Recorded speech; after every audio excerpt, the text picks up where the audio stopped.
Assalamualaikum warahmatullahi wabarakatuh. Halo teman-teman semuanya, selamat datang di channel YouTube Belajar Saya. Nah, di video kali ini saya akan belajar menjelaskan secara singkat tentang sistem pernapasan manusia. Pernapasan atau respirasi adalah suatu proses mulai dari pengambilan oksigen, pengeluaran karbohidrat, hingga penggunaan energi di dalam tubuh. Manusia dalam bernafas menghirup oksigen dalam udara bebas dan membuang karbon dioksida ke lingkungan. Nah, respirasi juga terdapat dua jenis. Yang pertama, respirasi luar dan respirasi dalam. Respirasi luar merupakan pertukaran antara O2 dan CO2 antara darah dan udara. Sedangkan respirasi dalam merupakan pertukaran O2 dan CO2 dari aliran darah ke sel-sel tubuh. Selanjutnya, pernafasan juga dilakukan dengan dua cara, yaitu pernafasan dada dan pernafasan perut. Pernafasan dada adalah pernafasan yang melibatkan otot antar tulang rusuk. Jadi, otot tulang rusuk luar akan berkontraksi atau mengerut, sehingga tulang rusuk akan mengangkat ke atas. Rongga dada akan membesar yang mengakibatkan tekanan udara dalam dada menjadi lebih kecil, sehingga udara masuk ke dalam paru-paru. Selanjutnya, pernafasan perut. Pernafasan perut merupakan pernafasan yang mekanismenya melibatkan aktivitas otot-otot diafragma yang membatasi rongga perut dan rongga dada. Otot diafragma pada perut mengalami kontraksi dan kemudian diafragma mendatar. Alat-alat atau organ-organ yang digunakan dalam proses pernapasan yaitu ada rongga hidung, faring, laring, trakea, bronkus, dan juga paru-paru. Yang pertama ada rongga hidung. Rongga hidung adalah saluran udara yang terletak di dalam hidung dan merupakan bagian penting dari sistem pernapasan manusia. Rongga hidung juga memiliki beberapa fungsi. Yang pertama, sebagai jalur utama masuknya udara ke tenggorokan. Yang kedua, menjaga kelembapan, suhu, dan tekanan udara. Yang ketiga, menyaring udara yang masuk. Keempat, melindungi saluran pernapasan. Dan yang kelima, menampung reseptor penciuman. Rongga hidung juga memiliki beberapa struktur, yaitu tulang tengkorak yang membentuk dinding-dinding hidung. Yang kedua, selaput lendir. Yang ketiga, bulu hidung. Keempat, septum hidung, yaitu tulang dan tulang rawan yang memisahkan rongga hidung. Yang kelima, turbinat, yaitu struktur tulang dan tulang rawan. Yang keenam, konka, yaitu lipatan yang menghangatkan dan melembabkan udara. Dan yang terakhir, sinus paranasal, yaitu kantung berisi udara yang terhubung ke rongga hidung. Yang kedua ada faring. Faring atau tenggorokan adalah organ berbentuk tabung yang berfungsi sebagai saluran udara dan makanan, serta membantu proses pencernaan dan pernapasan. Letak faring berada di belakang rongga hidung dan mulut, yang memiliki panjang sekitar 13 cm. Fungsi faring adalah membawa udara, makanan, dan cairan dari hidung dan mulut. Faring memiliki hubungan dengan rongga hidung dan laring. Faring merupakan bagian dari sistem pernapasan dan pencernaan. Faring juga berperan dalam produksi suara dan memungkinkan manusia untuk bernafas menggunakan mulut. Faring terbagi menjadi 3 bagian, yaitu faring nasal, faring oral, dan faring laring. Faring sering terpapar penyakit seperti peradangan pada tenggorokan dan amandel atau tonsilitis.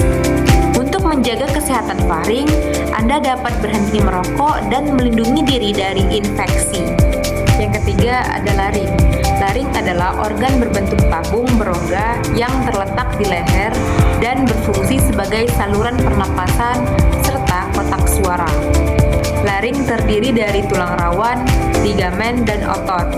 Tulang rawan berfungsi untuk membangun struktur laring, sedangkan otot membantu laring dalam proses menelan, bernafas, dan menghasilkan suara. Laring juga memiliki beberapa bagian seperti epiglotis dan tonjolan janggut. Untuk menjaga fungsi laring, Anda dapat menjaga pola makan dan istirahat yang cukup, dan tidak sering berteriak atau berbicara keras. Yang keempat ada trakea. Trakea adalah organ tubuh yang berfungsi sebagai saluran udara yang menghubungkan kotak suara dengan bronkus di paru-paru. Trakea juga dikenal sebagai batang tenggorokan. Trakea memiliki beberapa fungsi, diantaranya menyalurkan udara masuk dan keluar, menyaring partikel kotoran yang terbawa udara, mengkondisikan udara sebelum memasuki paru-paru, dan membantu pertahanan imunologis terhadap patogen. Trakea memiliki struktur yang kuat dan tidak dapat dilipat. Trakea terbuat dari cincin tulang rawan yang tebal dan dilapisi oleh zat yang disebut mukosa. Mukosa menghasilkan lendir yang berfungsi untuk memerangkap debu, alergen, atau partikel lain agar tidak sampai ke paru-paru. Pada manusia dewasa, trakea memiliki diameter dengan 1,5 sampai 2 cm dan panjang 10 sampai 11 cm. Trakea yang dimiliki perempuan biasanya lebih pendek dibandingkan dengan yang dimiliki oleh laki-laki. Yang kelima ada bronkus. Bronkus adalah saluran udara besar yang menghubungkan trakea atau batang tenggorokan dengan paru-paru. Bronkus merupakan bagian penting dari sistem pernapasan dan memiliki beberapa fungsi. Yang pertama, mengantarkan udara dari saluran pernapasan atas ke paru-paru. Kedua, mengeluarkan udara dari paru-paru. Yang ketiga, memastikan suplai oksigen ke dalam tubuh. Dan yang terakhir, menghalau partikel asing ke dalam paru-paru. Bronkus memiliki ciri-ciri sebagai berikut. Yang pertama, terbagi menjadi dua cabang utama, yaitu bronkus kiri dan bronkus kanan. Bronkus kanan lebih pendek, lebar, dan posisinya lebih vertikal daripada bronkus kiri. Terdiri dari jaringan epitelium bersilia, jaringan ikat, jaringan otot polos, dan tulang rawan. Bronkus dapat mengalami gangguan berupa penyakit bronkitis yang dapat berupa akut atau kronik. Bronkitis akut biasanya disebabkan oleh infeksi virus atau bakteri. Yang terakhir ada paru-paru. Paru-paru adalah organ vital dalam tubuh manusia yang berfungsi sebagai organ pernapasan yang menukar oksigen dari udara yang dihirup dengan karbon dioksida yang ada di dalam darah. Selain itu, paru-paru juga berperan dalam proses ekskresi, yaitu pembuangan uap air dan karbon dioksida dari tubuh. Paru-paru terletak di dalam rongga dada dan berjumlah sepasang, yaitu paru-paru kanan dan kiri. Paru-paru kanan dan kiri memiliki ciri yang berbeda, seperti berat dan jumlah lobusnya. Paru-paru kanan lebih berat, yaitu sekitar 375 sampai 600 gram. Sedangkan paru-paru kiri lebih ringan, yaitu sekitar 325 sampai 550 gram. Paru-paru kanan memiliki 3 lobus, sedangkan paru-paru kiri hanya memiliki 2 lobus.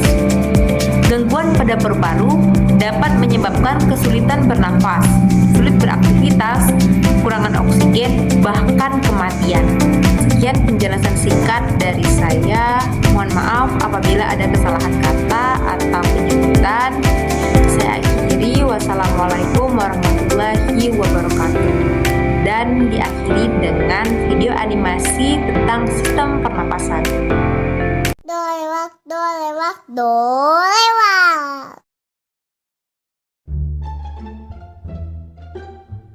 Selamat datang Bang Oksi di saluran pernapasan. Gua yang bakal jadi tour guide perjalanan Bang Oksi menuju paru-paru. Sekarang Bang Oksi lagi di dalam hidung yang paling depan ya Bang.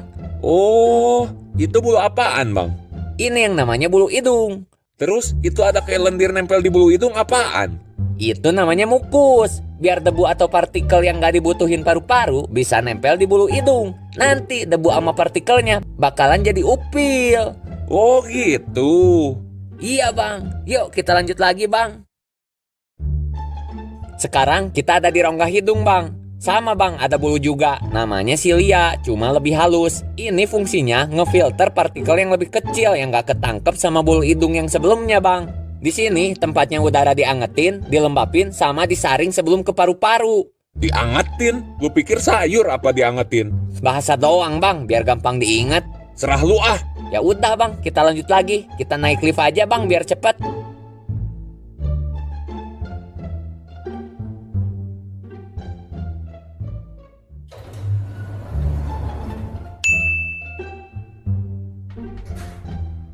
Sekarang kita udah sampai faring. Di faring ini ada percabangan bang. Yang satu kemana emang? Yang satu bakalan lanjut ke saluran pencernaan. Karena kita ke paru-paru, kita mah lanjut aja naik lift menuju paru-paru bang.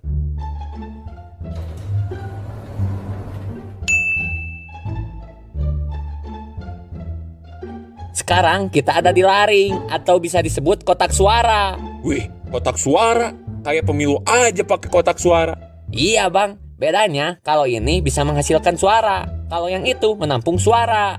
Jadi laring itu tempat udara diolah menjadi suara bang. Oh gitu. Kalau itu yang kayak daun buat apaan bang? Itu epiglotis. Jadi waktu si bos nelen sesuatu, itu pintu bakal nutup jalur ke saluran pernapasan. Oke bang, kita lanjut lagi ya bang.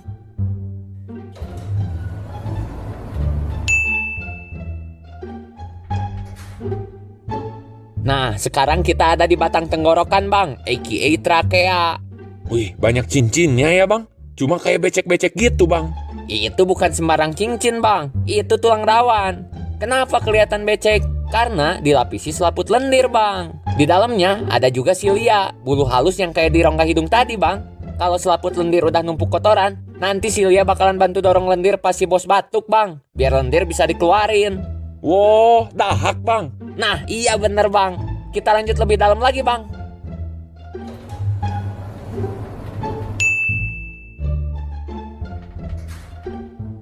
Sekarang kita ada di bronkus bang, udah deket paru-paru. Di sini jalannya cabang dua bang, yang satu ke paru-paru kanan, yang satu ke paru-paru kiri. Oh, jadi nanti udara yang masuk bakal kebagi dua ya bang? Satu ke kanan, satu ke kiri. Bener, pinter juga sih abang. Sebelum kita masuk ke paru-parunya, gua jelasin dikit ya bang tentang paru-paru. Boleh bang. Paru-paru kan ada dua bang, kanan sama kiri. Nah, yang kanan itu secara volume lebih besar daripada paru-paru kiri. Tapi kalau dari segi panjang, dia nih lebih ceper dari paru-paru kiri. Kok bisa gitu bang? Soalnya di bawah paru-paru kanan harus ada ruang untuk nyimpen hati bang. Hati yang terluka bukan bang? Hadeh, nanya agak intelek dikit napa bang? Iya maaf, serius amat lu jadi makhluk. Lanjut lagi jangan nih. Iya lanjut dah. Terus bang, kalau di paru-paru kiri ada lekukan bang. Di situ tempat jantung ngumpet bang. Kenapa dia bang? Lagi main petak umpet? Mana gua tahu diciptainnya udah kayak gitu. Nah, di dalam paru-paru ini ada bronkiolus bang. Di ujung bronkiolus ada mirip buah anggur bang. Itu yang namanya alveolus. Sebelum kita ke alveolus, kita lewat bronkiolus dulu. Bentar bang. Gua perhatiin kok kayak pohon ya bang? Bener bang, anggap aja ini pohon bang. Trakea jadi batang besarnya, bronkus jadi batang yang bercabang, bronkiolus ranting-ranting kecilnya bang. Terus ada buah anggurnya bang. Oh paham. Di alveolus kayak ada akar yang nempel gitu ya bang? Itu pembuluh darah kecil kapiler bang. Ntar gua jelasin di dalam alveolus ya bang. Kita langsung aja ke alveolus sekarang. Kita sekarang udah ada di dalam alveolus bang. Siapa tuh bang? Gua masuk dia main keluar aja. Kayak benci gitu sama gua. Itu tadi namanya karbon dioksida bang. Bukan benci dia. Memang di sini tempat kalian tuker posisi. Bang Oksi masuk, karbon dioksida keluar. Dia keluar lewat saluran yang tadi kita lewatin bang. Oh gitu. Gua kira benci sama gua. Nah, akar yang tadi abang tanya pas di luar, gua jelasin sekarang ya. Yang biru namanya arteria pulmonal. Dia ngebawa darah yang miskin oksigen bang. Karbon dioksida tadi keluar dari situ, terus masuk ke alveolus. Jadi gua gak bisa lewat situ dong? Kagak bisa bang. Kalau kita nanti lewat yang merah bang, namanya venul pulmonal. Itu yang bawa darah kayak oksigen. Oh, Yuk bang, gua anterin ke sana. Nah, kita tunggu di sini aja. Ntar ada transhemoglobin bang. apaan tuh bang? Itu nanti yang bakal ngangkut bang Oksi ke jantung. Udah datang tuh bang. Gua cuma bisa anter sampai sini ya bang. Oke deh, makasih ya. Bang, bayar dulu bang. Itu ada tulisan napas gratis, masih minta bayaran aja lu. 2.000 aja napa bang? Gua kan udah nganterin abang, gak diem ngeliatin doang bang. Eta kira. Iya teh. Gua hargain deh usaha lu ngebantuin gua. Nih ambil. Makasih ya bang.